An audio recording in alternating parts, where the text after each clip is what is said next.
right, the committee will come to order without objection, and they are being accompanied by Mr. Jay Hurst, Acting Chief Financial Officer and Comptroller for the department. I also want to welcome the Secretary's wife, Jennifer. Welcome to our hearing. Glad to have you here with us today. These investments equal great things for America, American families, and American workers. We have not yet received from the Pentagon the costs of the war. So just for the record, we'd like to get that as soon as possible. Certainly the munitions expended, but also underreported is we've had a fair amount of equipment destroyed, including 2 C-130s with the rescue of our downed airmen.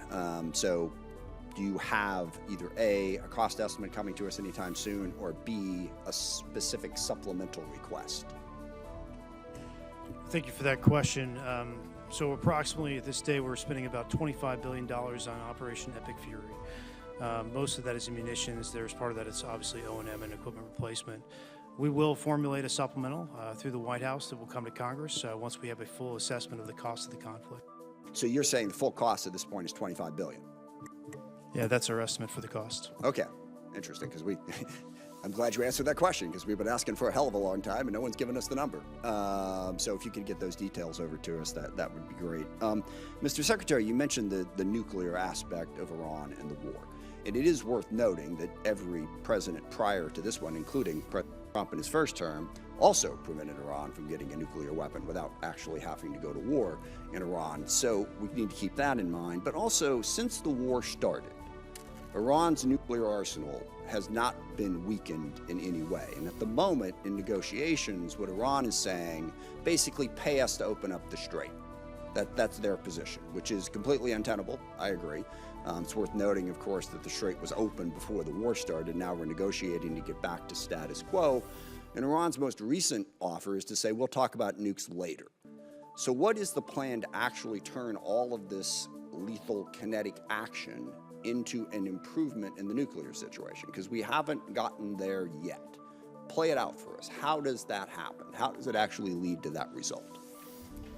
Well, I would take issue with the premise of the question that nothing was done. Operation Midnight Hammer was a very effective. Well, I didn't say nothing was done. I said in this war. Ultimately, this war started. Well, this under this administration, unlike other administrations, which cut bad deals and pallets of cash with no ability to oversee whether Iran is actually pursuing a nuclear program. So if we want to litigate JCPOA or the Iran deal, our view, the president's view, is that was a very bad deal. Okay. That gave them a That's bunch the of money up past. front. What's the future? To fund, you talked about negotiated deals.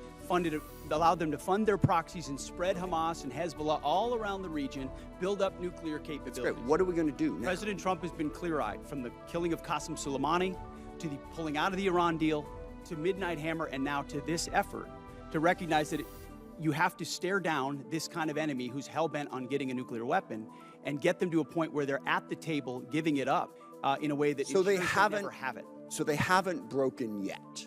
Well, their nuclear facilities have been obliterated. Underground, they're buried, and we're watching them 24/7. So we know where any nuclear material reclaiming might be. my time for we're just watching a quick second here. We had to start this war, you just said, 60 days ago, because the nuclear weapon was an imminent threat. They had not given up their nuclear ambitions, and they had a conventional shield of thousands of missiles. So Operation Midnight Hammer accomplished moment. nothing of substance. It left us at exactly the same place we were before.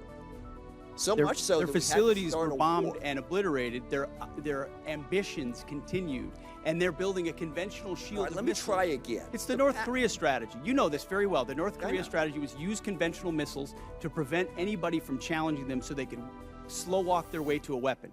President Trump saw Iran at its weakest moment, took an action to ensure, in a way that only the United States of America could do with our Israeli partners, and yet to ensure their haven't conventional given up shield was right. brought one to other heel, question, which we've done. if I could get to it.